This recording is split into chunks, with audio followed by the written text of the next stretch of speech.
Мемлекеттік кіріс органдарының мамандары 2015 жылдың 30 қарашасында мүлікті заңдастыру бойынша құжаттарды қабылдау мерзімі аяқталғандығын ескертеді. Заңдастыруды қажет ететін объектілерді, мерзімдерді және тәртіпті Қазақстан Республикасы мүлікті жария етуге байланысты оралмандардың және Қазақстан Республикасында тұруға ықтияр хаты бар азаматтарды рақымшылық жасау туралы заңы белгілейді.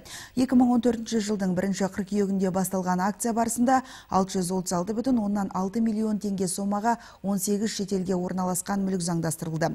Жергілікті атқару органдарында 300 өтініш қабылданды.